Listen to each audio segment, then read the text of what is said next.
Good evening to everyone present here today. We have our founder and CEO Dr. Mohit Batra and our CIO Mr. Sunil Damania with us today. The discussion would revolve around four key trends. Towards the end, we would also be having a Q&A session. Over to you, Sunil sir. Thanks a lot, Mahatab, and very warm welcome all of you.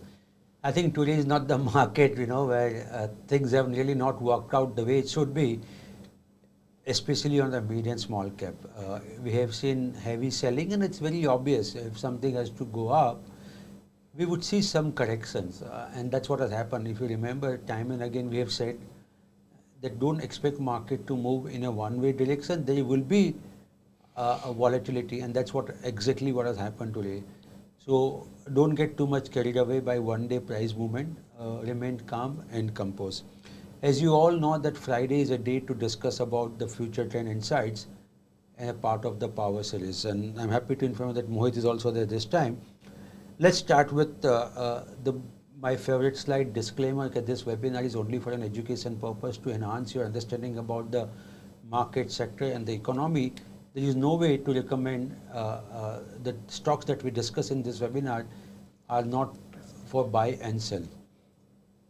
Number two, equity market by nature is volatile, and hence do expect market, the equity returns would be volatile. And number three, past performance should not be an indicator of a future performance. With this, let me start with my presentation on a very interesting topic. Every time we do webinar, people do talk about is the Indian market valuation expensive? So what I've done is basically I've looked at a little longer period of market cap to GDP ratio to understand where do we stand. And not only where do we stand, and if you have to look at this financial year, that is FY 2024, where are we? Number two, how the market behaves in a year between first half, that is Jan to June, and July to December. Why are we discussing today? Because June is about to come to an end. So is there a trend that shows that first half is better and second half is not, or a vice versa, or there is no trend? And I'll show you what we have really got the data on the market trend. Number three,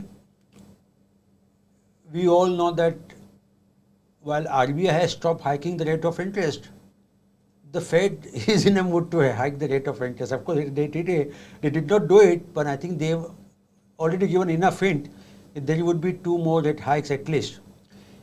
Normally, whenever US hike the rate of interest, emerging market currencies comes down. So what has happened in 2023? We have tried to compare that. See, the reason I have not compared dollar index because it doesn't have any weightage of any emerging market. So that's why that question may come. I'm preempting and I'm giving you very clear cut the reason why I have not considered. And number four, I think we are all concerned about, at least in city like Bombay also, monsoon has not yet arrived. Now the question comes, if for some reason if the monsoon is not as good as what it is supposed to be, what impact it could have on the food grade production, and what is a water reservoir level across the country to get an idea whether we are better off or worse off as compared to the last year. So these are the four key trends, and of course there is a positive and negative trend that I'll come to that. But let me start with the market cap to GDP ratio. And if you look at this market cap to GDP ratio, the last 10, 11 years we are at 81% market cap to GDP ratio. But if you look at it, FY 2021 and FY 2022, we were above 100. I'm a strong believer that why should India not command market cap to GDP above 100? Why? Because US, which has been struggling to grow, has been having market cap GDP to 167%. Japan, which has never grown in its this one, has market cap to 127%. So I don't see any reason why market cap to GDP ratio should not be above 100. As of March 2023, it was 95%. And if you have to look at FY 2024, it's at 97%. So my sense is that are we expensive as we speak? The answer is no. We are not expensive as we speak. Of course, it may look little expensive based on the historical trend, but if you look at the new post-COVID era, I think we have been able to sustain above 100, and rightly so, and I believe there is still scope for Indian market cap GDP ratio to improve. The way you pay premium to the growing company, the same way people would pay premium to the growing economy, and India would be among, as we all know that Fitch has revised GDP upward yesterday, and we would be among the fastest growing economies in the world, not for FY 2024, for many decades to come. So I think this market cap to GDP ratio will further improve. Don't get carried away by the historical average. Now the interesting question, how does the market behave? Is there a trend between first half of the market of the year, that is January to June, and July to December? So if you look at last 10 years, there is nothing kind of a trend as such. But if you look at last 3 years, the second half is much better as compared to the first half. And if you all know that we have predicted Nifty to be at 20,100. What does this mean? In the YTD, the Nifty, the Sensex is up by only 3%.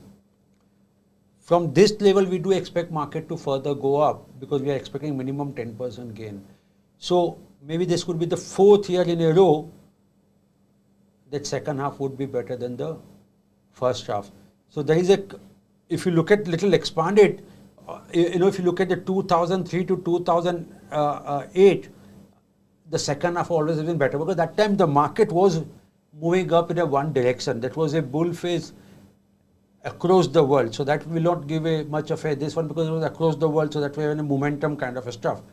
But last 3 years, whether it's 2020, 2021 and 2022 was one of the difficult year, isn't it, in terms of all respect. Why? Because of inflation going up, Fed hiking rate of interest, no clarity in terms of supply chain issues and so on and so forth. But yet market give higher returns as compared to the first half. Our sense is that this trend will continue in 2023. Dollar has stopped appreciating against the other currencies. That is all majorly the emerging market, and this despite the fact that the Fed they have hiked the rate of interest in 2023 and more aggressively as compared to country like India. Why am I saying so? What is the link between the rate of interest and the appreciation or depreciation in the currency? Very simple.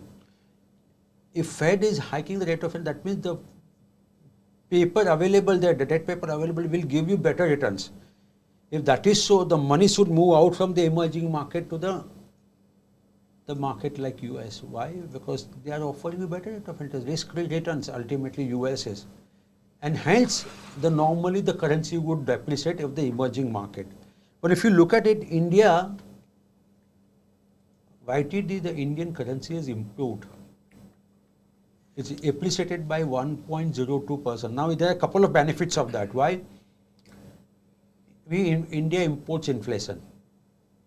Why am I saying so? India imports inflation? Because things like crude oil, we import and we need to pay in dollar. Of course, there is a Russia element now, but otherwise we need to pay in dollar. So when rupee depreciates, it basically makes landed cost of crude and other items expensive, which in a way increase the inflation in the economy. But rupee appreciating brings that relief. Why? So even if of course the crude price has started coming down, it has come off very significantly. Even yesterday it was down, but it acts as a major cushion. That's one of the reasons why RBI would take a lot of comfort not to do any rate hike. Why I'm saying so? There are two reasons. One more reason I'm saying, those who are exporting, of course someone would have hedged their position in terms of dollar, but those who are exporter and especially merchandise export that we explained last time has declined, they are going to get further double whammy for them. Why? On one hand, the rupee is appreciated against the dollar, and at the same time, the demand for the export products is little low. So I think that's a very good. So in an era where there was a fear, there was a run on the rupee last year, it's a very happy sign and very a little comforting sign that rupee has appreciated against the dollar YTD.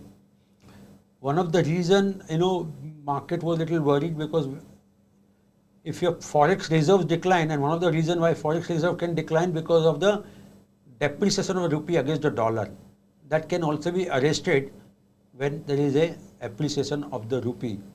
If you remember in beginning of 2023, when there was a UN cry about what could happen to the rupee, we had maintained and we have predicted that rupee will appreciate against the dollar in 2023, and exactly that what we saw in first 6 months, and that trend can further strengthen as we move closer to December 2023. So that's a trend that, and of course there are some other countries like Mexican peso, Brazil real, and Indonesian rupiah, and Czech Republic koruna. They have appreciated much higher than the rupee appreciation. But there are country like Thai baht, China yuan, Malaysia, South Africa, and Russia. Russia I think is a little different. And Turkish lira has its own problem. Of course, fortunately now they've changed their policy because of new finance minister coming in, and now instead of to control inflation, they were adopting a different policy altogether. They were actually reducing the rate of interest. Now they've started hiking rate of interest, and that's another reason why Turkish lira, but it's one of the worst performing against that. But I think India, and I do get a sense that Indian rupee will appreciate going forward purely because of crude oil. That pressure on crude oil is coming down, and that means India don't have to spend more of $1 to buy the same amount of crude. And of course the Russia factor. Now this is a very important thing, and I think if you happen to listen to the debate on TV channels and newspaper, I think there is some concern. And yesterday I was reading in one of the newspaper about the IMD, not the newspaper, in one of the research report, one of the brokers has hosted one of the IMD guy, Indian Meteorological Department, and he was giving a suggestion. And I think there are little concerns. There are not only concerns only to the Kharif production, but it's also concern about the Rabi production. Why? Because if the El Nino doesn't go away by the southwest monsoon, and India do receive a monsoon during the Rabi crop also, and that could be also be under a concern. So let's try to understand. So what we have done, we look at last 5-6 years of only the Kharif. See, remember, now you will come and ask me why wheat is not there. So remember, wheat always get produced during Rabi, never been produced in Kharif. What is Kharif? Kharif is between June to September, rainy season. Rabi is during winter season. Okay, so you will not see gehu isme. Am I right? Rice is the major produce in the Kharif. This one, the line that you see, yellow line which has been highlighted, is a 2019. Why have they highlighted? That was the year where India had a severe El Nino impact. This year there is a probability. Again, I am using the word probability. Don't blame me tomorrow. Arey, monsoon to acha ho gaya, because these are all probability we are talking about. If the IOD is good, the impact of El Nino could be little limited. So we are looking at if in 2019, which is the 2018 monsoon, the season, because this is FY 2019, right? There was a severe El Nino impact. IOD was positive, but there was severe. What happened? There was no impact on the rice. Rice production improved from 971 lakh tons to 1020 lakh tons. But what you see in the red, that is jawar, bajra, maize, ragi, small millets, tur, urad, they were all lower than what it was there the previous year. The reason I want to tell you this is this. There is a possibility, because of monsoon not been so great, we could see some impact. We all need to understand that while the overall production was higher, that's a fine, but certain products can go little haywire, and that could spike the inflation in the economy. Fortunately, as you remember, maybe last week or maybe one week before that, I had presented FAO data. Am I right? Where we have looked at how the food inflation is going down across the world.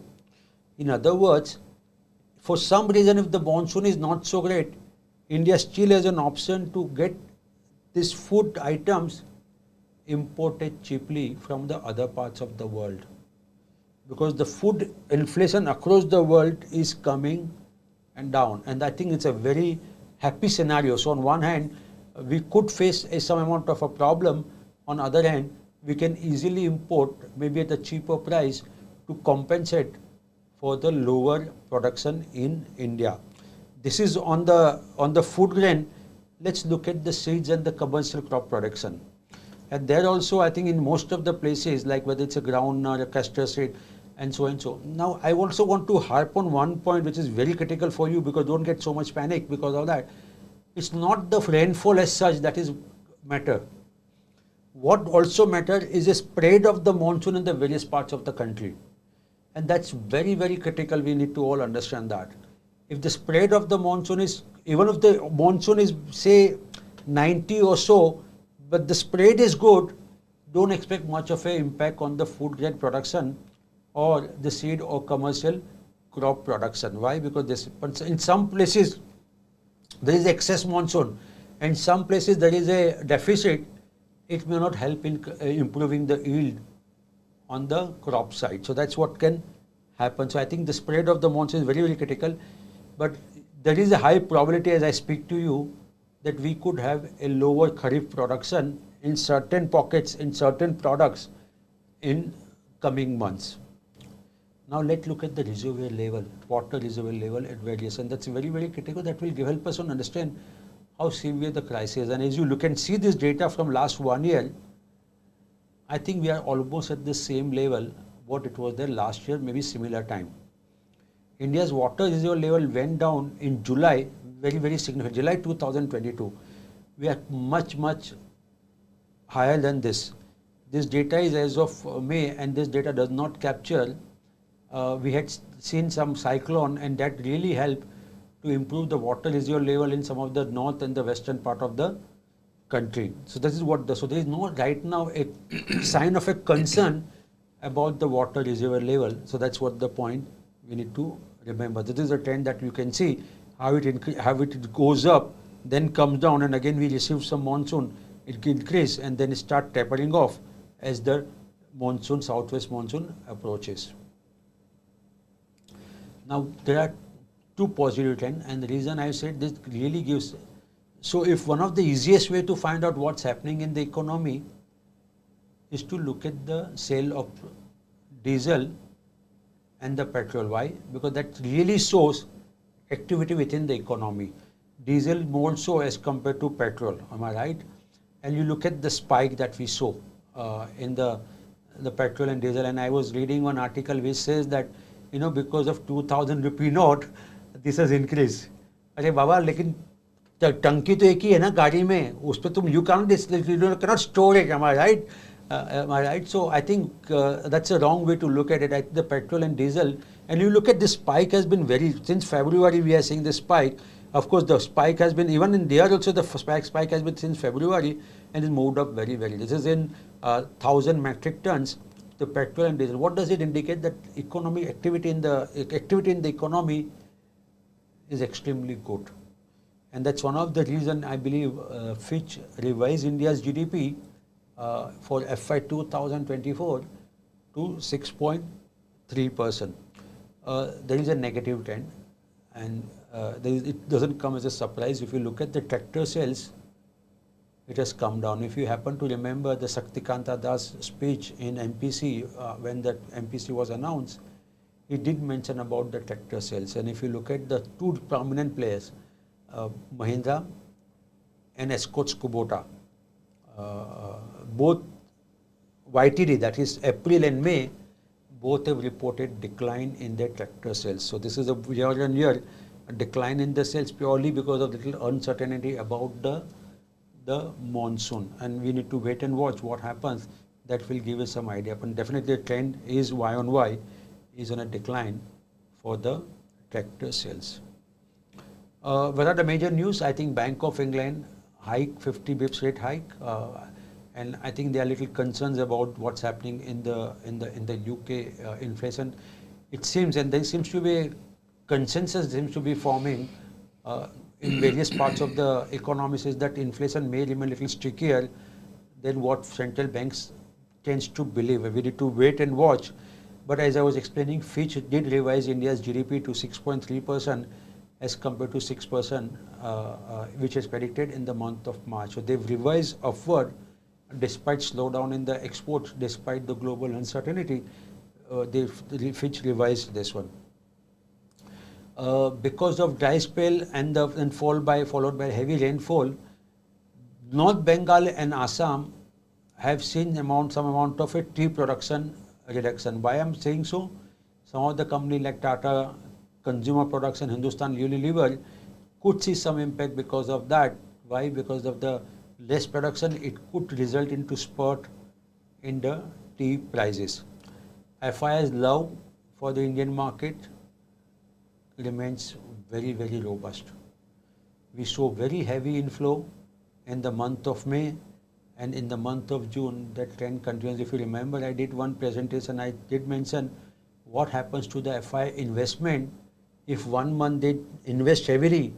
Do we see the outflow in the next month? And if you remember what we just discussed, it's exactly the playing out the same way. I think they've continued their fall on buying in Indian equity market. And last week, this week, they invested in about 17,540 crore. This is despite the valuation, as I explained you, market cap to GDP remains above the average. So I think India is a story that FII are loving it, and I don't think the story is going to get reversed. Of course, there would be 1 month or 2 months here and there where we could see outflow, but that outflow is not going to will become a trend that we saw in 2021 or 22 or second half of 2021. US, if you remember, we have been kept saying that pharma should do well. If you look at what US FDA observes, a negative observation, there are only 3 so far in 2023 as compared to 16 in last 2 years. So that has also started coming down. That really act as a big positive for the Indian pharma.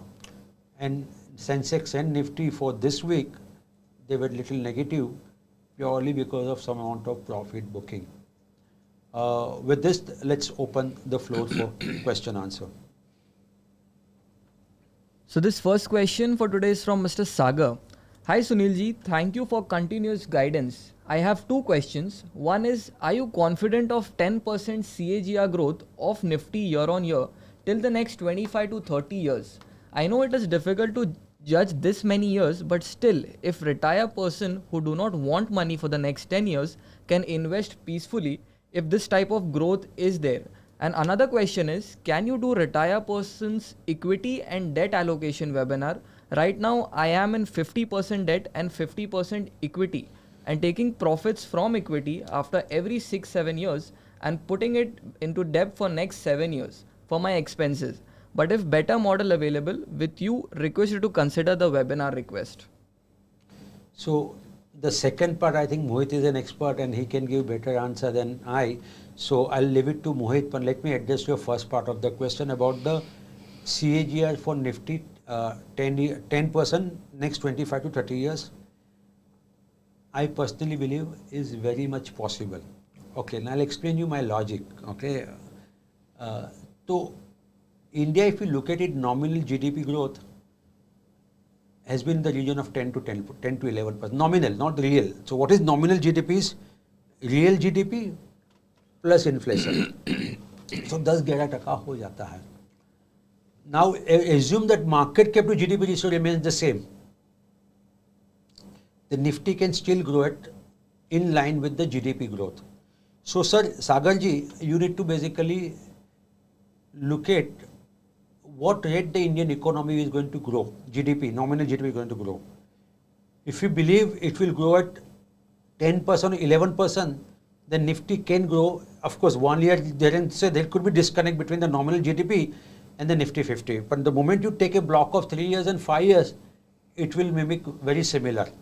So that's point number one. So that means if you believe that Nifty 50, the nominal GDP growth would be 6 and 7%, then the 10% assumption looks little optimistic. So I am very confident that India is going to do extremely well. We have stated that 30 is equal to 5 webinar where we stated that kind of money that investors made in last 30 years would be very similar to in next 5 years. So that's what we believe. So I hope that answers. And of course, having said that, too long a period, no one has a handle on what can happen. But right now, the way things are happening is very much possible, very much feasible. Mohit, to you. Yeah, Mr. Sagar, very good evening to all of you. Your question is very interesting and it's a deep question that cannot be answered on the face of this particular webinar, but we can look at conducting a financial planning webinar, which I used to do. I think last one I did was almost a couple of years back now. So we can do a repeat of that, but let me just tell you how this works. Now, if you have a 50% debt, 50% equity, first of all, we need to check whether that is the right allocation for your desired goals. So we need to know what your results that you're expecting. We would also like to know whether there are any liabilities which you need to meet up with moving forward, or this is just a free float saving that is available with you and you just need to grow it. Then we need to know what kind of risk that you would like to take, because when you start with the 50-50, obviously the equity allocation grows much faster than the debt allocation, and there is always a need to rebalance, as you rightly pointed out there, maybe not in 6-7 years, but even before that, to rebalance that allocation towards debt, which basically means that if you have, say, a 20-30% return coming in or a 15% return coming in from the equity markets, your 50-50 allocation doesn't remain 50-50. It lopsides towards the equity. And that's the time that you say, okay, I will remove another 7% from equity and put it back into debt, which is a very, very disciplined approach. And I'm really happy that you're talking about that. In terms of conservation, it's a con-grow model, which is you grow and conserve. You grow and you conserve.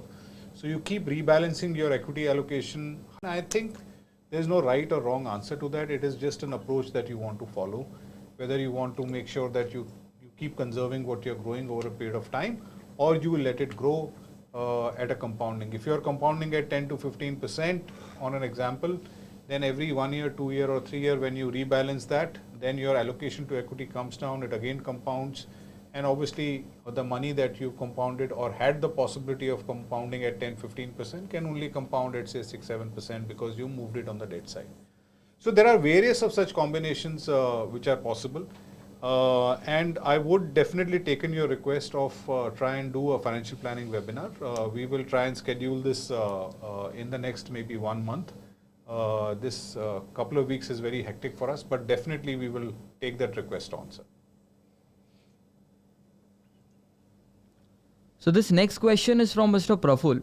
Hello Mohit ji, good to see you. Mohit, hope all is well. My question is a little different and want to ask you, what are the learnings of the IP that the team has learned over this last 15-18 months?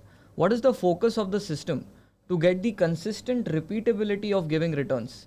Also, has there been any shift in the IP from finding multi-baggers to capital protection?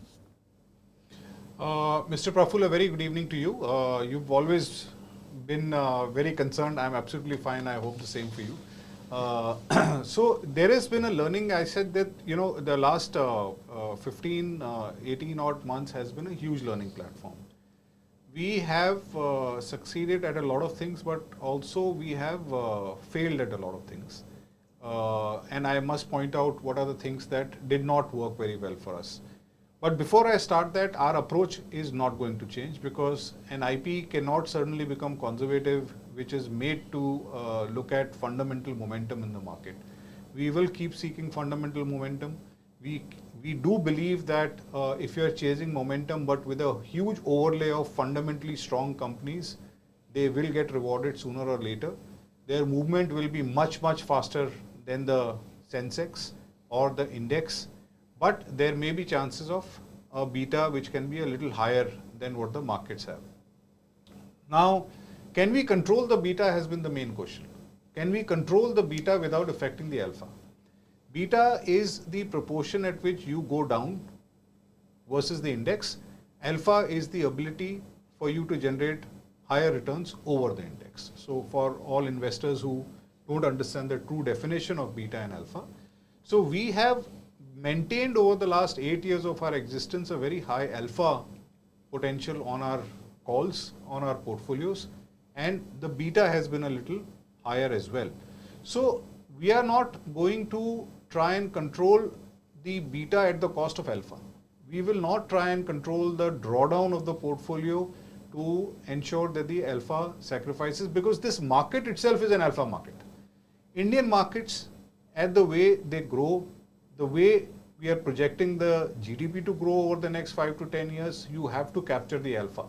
You cannot do anything to sacrifice the alpha in the market. That is the main aim of MarketsMojo. Now, how do we control this beta? And we've seen that we have fallen, at various points over the last 12, 18 months. Our exit calls sometimes have not been right. We have been able to capture the alpha on the books, but not in the bank. 100 rupee stock goes to 180. We didn't book profits. We didn't cut it down. It came back to 90. It came back to 120. So we've not been able to. Our exits have been poor. That is one thing that if you ask me, the biggest failure over the last 12, 15 months, that has been the failure. Have we been able to cap it? The answer is yes. We have been able to cap it effectively. We have applied very strong parameters of loss booking and profit booking. Now, profit booking, please understand that is a very tricky situation. It's very tricky because if you book profits earlier, you can. I was discussing with somebody today on a podcast and I said, हमारी market में problem ये है कि हम या तो right होते हैं या wrong होते हैं. There is no color of grey. We are either, and I keep telling Sunil as well, that it takes us precisely one day to become God and the next day to become dog. So we just keep shuffling our position because हम जो भी action लेते हैं उसका सिर्फ one of the two outcomes होते हैं. It's a binary outcome. So when you are living in a binary outcome and people are watching you not with a long-term objective but on a day-to-day basis, on a week-to-week basis, on a month-on-month basis, it becomes very difficult. I may do something which will result in 3 or 5 year benefit of the customers, but they will not see it if it doesn't get impacted in a week's time or in 1 month's time or 2 months' time. So our assessment from our clients is very critical. At a lot of times that tells us to do some things, but then when we sit sensibly and we discuss, we say that no, we will take the brunt, but we will do what is right in the longer run. We are stubborn that way, so, and we will keep doing things even when the feedback is not right, to make sure what is right in the longer run, because at 3 years, 5 years is where our true strength will come out, and that is something that we've been doing it over the last 8 years. So 3-4 things we did. We applied loss booking. Profit booking we applied in a way that you are not eroding the profit even if the price is going up. It is only coming down at a negative trend that we do profit booking, which is a very different formula. Nobody uses that particular one. So that we applied. We also had the whole impact cost for people who have portfolios with us, impact cost problem, right? 7-8% impact on buying and selling. That has, I must tell you that has reduced to less than 1% now. Right? And we've done that 6-8 months back. It took us a lot of thought process. A lot of money got eroded from our customers because of that whole impact cost, because people were disproportionately buying and selling. We launched a separate IP for portfolios, which is internally, which we call it as the PAS, which is Portfolio Advisory Services IP, which basically means that the calls that we have on portfolios are different and they are not reflected on the site, primarily because the whole portfolio strategy runs on a different IP and the single stock strategy runs today on a different IP. If you ask me the amount of work that we have done over the last 15-18 years, I would say it is the highest, much more higher than when we created the IP itself in 2015. So there's been a lot of learning. I think in the last 1 year we've gone more wrong than right. And I personally feel that we've corrected that. And now we will go more right than wrong. And I think the cycle will continue. Markets teach you lessons in a very different way. You have to just not give up, understand, learn from the lesson, implement the good changes and move on. So this next question is from Mr. Ankur. Is there a gloom and doom kind of scenario to avoid further loss in profits Should I exit and come back after 2-3 months when dust settles down? What are the top 3 sectors where good Q1 results are expected? अंकुर जी ये मैं आपसे ये gloom and doom 2 महीना 3 महीना this is not an equity market investor talking. I'm really sorry Ankur ji, you need to look at markets in a longer run. And the reason I'm saying that is that we are here to not give you an advice on a stock, we are here to give you advice on human emotions. That is what we keep doing day in day out. You have to have a long-term outlook. There is no gloom and doom scenario that is visible today. Neither there is doom visible there, neither there is a pure gloom that is visible. What we are playing is very simply the long-term story of economy looks very strong. There would be roadblocks on the way. There would be bumpy roads on the way. We have to stay in the vehicle. You cannot stop walking and saying that, you know, I will leave my vehicle and stop walking. You are on a vehicle. Sometimes you'll have to reduce the speed to 20. Sometimes you'll go at 60. The objective is to reach at an average speed, which is known as a CAGR, right? You may go at 5 ka speed, you may go at 60 ka speed some years, you may not move at all some year, sit in the vehicle only, but agar aapko 20-25% ka speed average nikal gaya, to that is fine. That is what, and you can't run at that speed, as you know. So the whole thing out here is that you need to stay invested over a longer period of time. Simply speaking, I always keep saying this, that if you were to only invest in the index also over the last, say, 7, 8, 10 years, I was looking at the 10-year data, Sunil, the other day, and we had 12-13% broader markets, we had mid cap at 14%, we had small cap at around 17-18%, we had micro caps at around 19%. 24%. 24%. I am talking about a 10-year? 10 years. 10-year. So, अगर आप index भी खरीद लेते उस time, you would have grown at 17-18% at an index level itself, right? Over a 10-year period. Now you will say, but in some years I had a negative 3%, negative 4%. But this is a 10-year story. For you to be in a 10-year story, you have to be invested in 10-year story. So I personally don't see any gloom. I don't see any doom. I only see one thing, that discipline of being invested and making sure there are only 2 times where you disturb your position in the market. When you have money, you put in without trying to time, and when you need money, you take out without trying to time. Otherwise, keep it like a going account. If you have any sector specific things, then I think Sunil can. So I think you asked about which are the sectors that can come out with the good numbers for Q1. I think one, definitely pharma looks to be a little promising. So that sector can give a positive surprise. Capital goods, I think, should do reasonably well because of the execution, the order book that's there. Number one. Number two, the raw material prices have come down significantly for many of this. So they would see the margin expansion happening.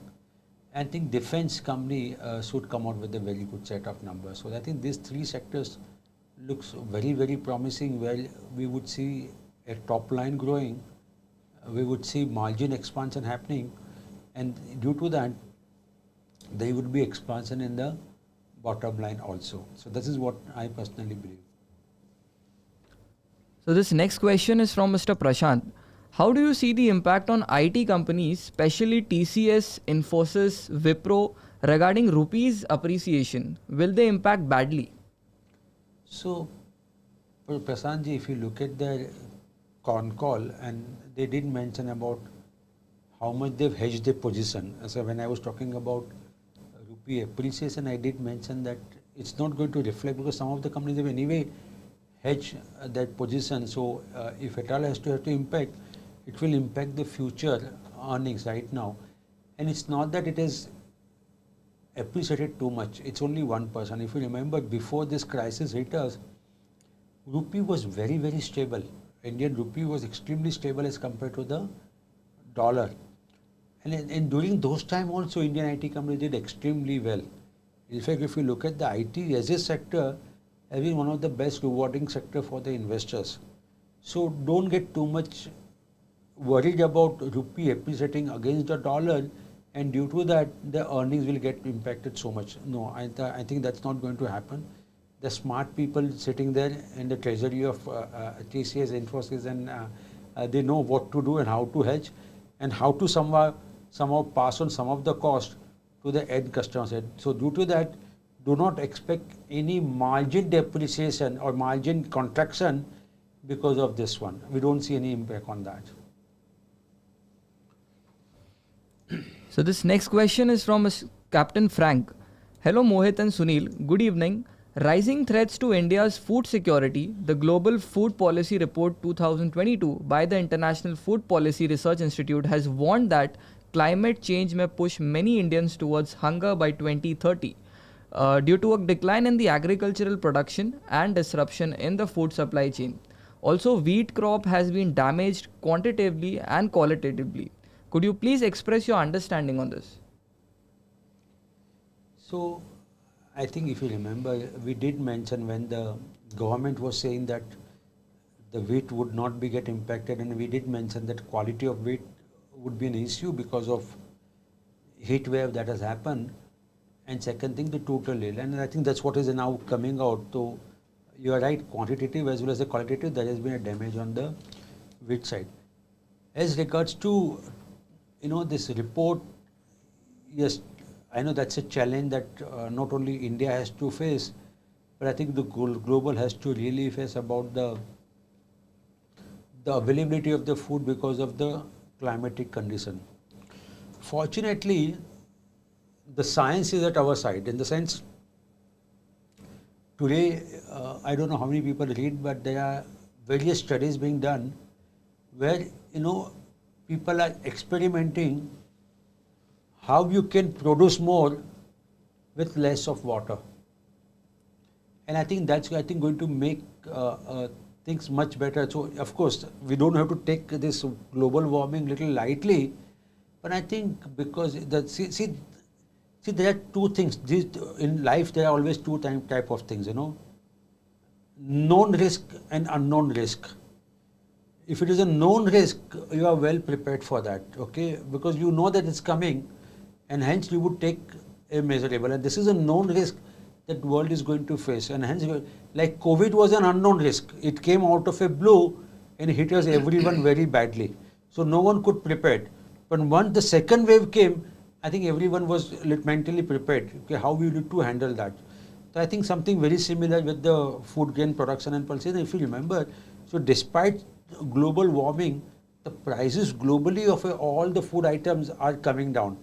You would have seen that happening in your country also. So I think that's a one thing. So yes, global warming is a challenge, but is it a challenge in food grain? I don't think so. Almost I can tell you, almost 8-9 years back I visited Tokyo, and there I've seen they were producing plant in this one in a very controlled climatic conditions, in a vertical, in a building में कर रहे थे. With the water has been in a very scientific manner. How many seconds, how much water has to go to ensure that it basically they call hydroponic or something. What is it called? Yeah. So that kind of stuff has been happening. So I think, and today I think if you look at an artificial intelligence, one other thing which will really help us to really understand how we can see in India. So sometimes the negative is also a big positive. People need to understand that. In India, our yield per acre is one of the lowest. Now think about it. Okay, suppose if we have used this technology, our yield can go up significantly, and that's the reason I don't see it's a major of a problem. Yes, global warming is a problem, but is it going to make India like hunger and so on and so forth? I beg to differ with that. I don't think that's going to be the way it's going to play out. So this next question is from Mr. Kapil. Defense stocks have already run up a lot. Do you still see this sector generating alpha over index Nifty 50 by these companies? Yes, Kapilji, we do believe that defense. So I think defense is a story, is not a. It's a more structural story. It's not a tactical story, and I think you must have read yesterday what India is doing with the US and India tie-up. I think it's clearly the language the government of India is talking about, that we need to be Atmanirbhar Bharat when it comes to the defense in terms of the arms and ammunition. Not only that, we need to be Atmanirbhar Bharat, we also want to be an exporter of defense products from India to the other parts of the world. So government will do any policy action that needed to ensure that we achieve that goal. And I think that's why I believe it's more of a structural story than a story of 1 quarter or 2 quarter. I think the way, I may be a little exaggerating in that sense, but the way Indian IT companies have done extremely well on the global front and they created a lot of wealth for the investors for many years in a row, something similar can also happen with the defense. See, India is moving up in the ladder of value chain of a defense, and I think that it's going to be the big theme that's going to get unfold in the coming years. So this question is from Mr. Potamkar. My question is to Mr. Mohit. Is it better to take educational loan and finance the fees rather than using own savings, considering income tax benefits, and then invest our own savings in stock market? Please guide.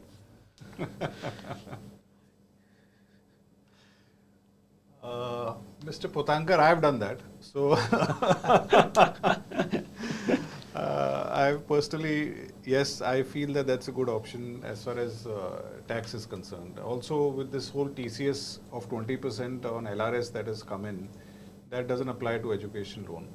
So, I personally done that. I think that, and you've got to be a believer in the markets. I personally believe that the money can grow in equity markets much faster than the interest that I pay on the education loan. So even when I didn't require the education loan, I have taken it. I must tell you that. And that money goes towards the education of my children. Did I have the money on the other side? Absolutely I had. But that is invested and I didn't want to liquidate my portfolio. So it's an interesting question that you asked here. I also must point out that, as you all know, that there is this 8th anniversary offer that we had launched, and which is very unique over the last 8 years. We were giving the lowest that you bought MarketsMojo at. So, a lot of you guys have been there for years, and if you bought something at the lowest ever price that you bought, you can today extend at the same price. I must point out that this offer is getting closed in the next few hours. So if there's anybody who's left out, not extended, please make sure that you extend. You will never get this offer again, primarily because some people have taken it at very low prices and they're getting it extended at the same price. So we've never done this special offer for every customer, which is different. And this was on the occasion of our 8th anniversary. Which is now getting over. So if anybody is interested, please make sure that you hurry up and you extend your subscriptions or buy subscriptions for that. Let's move on to the next question. Mohit, can I just add one thing? I think no way Mohit is suggesting that you borrow money and invest in equity market. No. So they don't get confused because... No, I'm not saying you borrow money. I personally feel like today if I were to take I'll give you an example. If I were to take if I have 5 crore rupees and if I have to buy a house, and if I have an option of investing that 5 crore rupees or take a loan, I will take a loan on the housing front.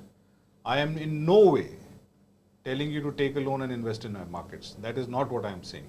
My offset is if I am paying 8% interest on a housing loan or an education loan, whether being in the markets for 5 years will generate a 8% return, the answer is very simple in my head. That I would be benefiting for at least a 4, 5 or maybe 8% more on the interest that I am paying. So there is no way, absolutely in bold and capital and underline, that I am telling you to take loan and invest in equity markets. That's not what I am saying. I'm talking about utilization of my savings, which goes towards equity markets, which compounds, and I don't want to disturb that. And if I'm still eligible for a loan, thank God I am. And then I would take a loan and I'll pay my EMIs like a diligent Indian. So this next question is from Mr. Hussain. Gentlemen, good evening. I personally consider MarketsMojo and both of you as my ultimate investment advisors. Apart from all corners of the market, FII activity could make the market moving up or down. They can take the market to high level and start booking profits until they bring the index back to its recent low. Your comment in this particular direction, please. So I think, other day I was listening to Nilesh Shah of Kotak Mahindra, and he said when FII were selling, we were buying them. And we bought them from lower price. Why? Because they were desperate to get out of the India. Now when they are buying it higher prices, we are giving them happily. So what FI did, they sold at a lower prices, and they came. And now look at the FI's logic at that point of time.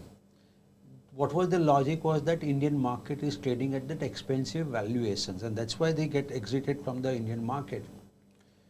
Today the reason, well, the valuation remains the same or maybe a little costlier than what it was, and they are still buying. So, and see, if Indian investors become more and more money comes in, which is coming in because of SIP and other things, I think we've been able to counter FI very in a significant manner. In 2008, when FI sold only 50,000 crore, Indian market went down by 40-45%. 40 क्या कितना था? I'm not able to recollect, but very significant. In 2022, they sold almost 2 lakh crore or so, and we did not crack so much. Of course, market remained sideways, no doubt about it. It did not create a panic kind of a situation, kind of a stuff. So why? Because of investors like you and me who have been kept putting money. And that's the thing. So, and today what is happening, and somewhere, retail investors also love, if FIs are investing, let we also invest. So that creates a double, kind of a push to the market, because more liquidity, more market will go up. And that's what is happening actually. But FIs, yes, is a factor. I agree with you. I'm not saying that FI is not a factor. But is it as significant factor which used to be there in the past? The answer is no. Why? Because our money.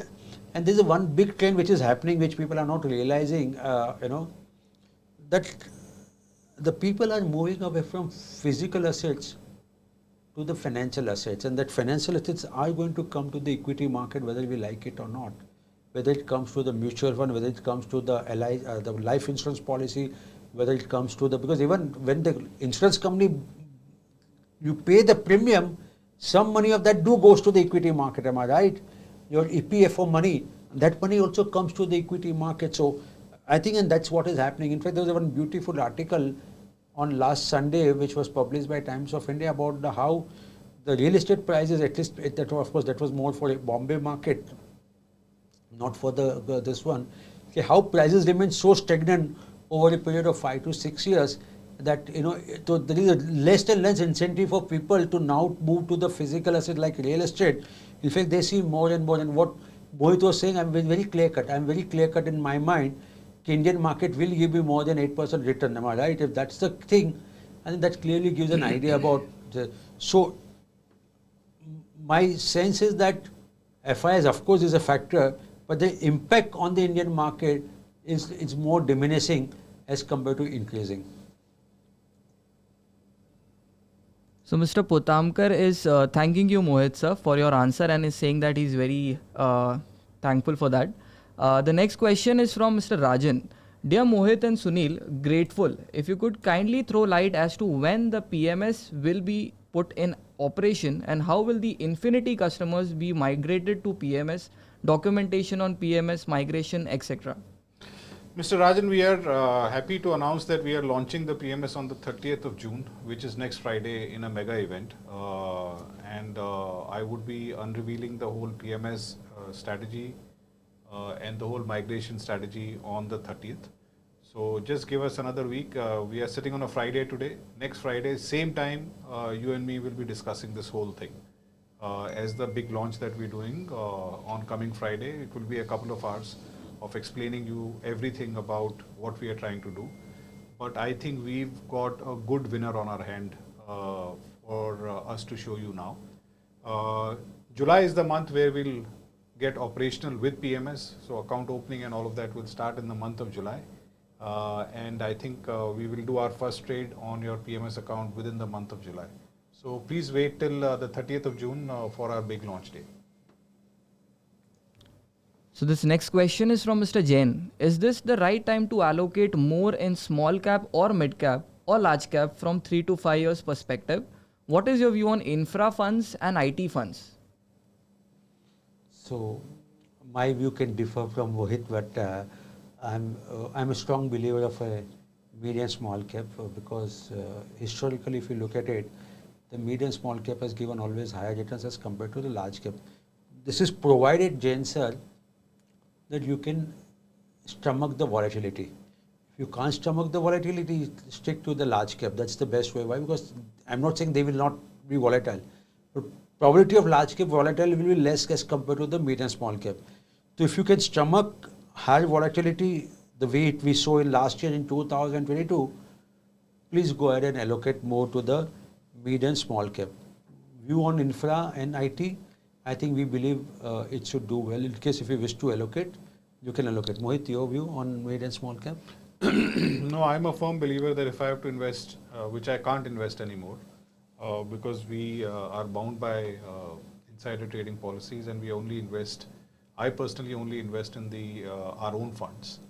But if I were to advise you in terms of my choice of market cap, I would always go towards mid and small. And the reason is very simple. This is a growth market.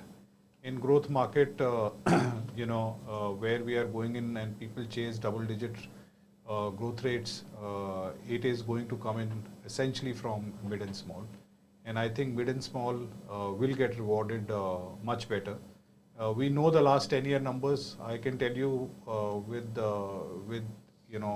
with my best view that over the next 10 years also, mid and small, which definitely do much better than the large cap category. I think that's a very straightforward fact. So answer is yes, but stick to quality.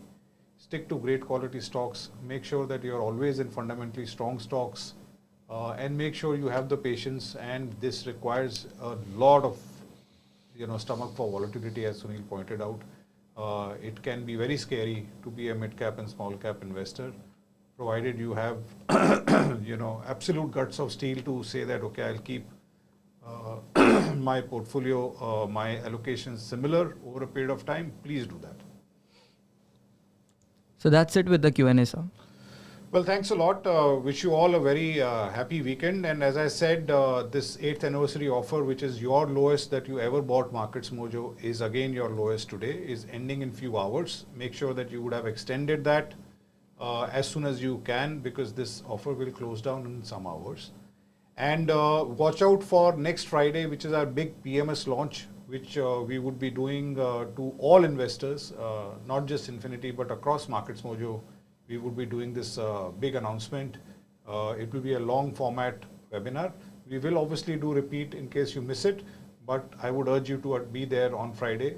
Keep aside 1 hour for us, and we'll tell you what we're doing. With that note, thank you and good night. Thanks a lot. Thanks a lot everyone for attending today's event. Don't miss out tomorrow's webinar at 7 p.m. where Product Manager Jason D'Souza will cover all the basics you need while investing, from researching a stock in depth to selecting Mojo stocks. We will shortly send the invites for the same. Thank you and have a great weekend.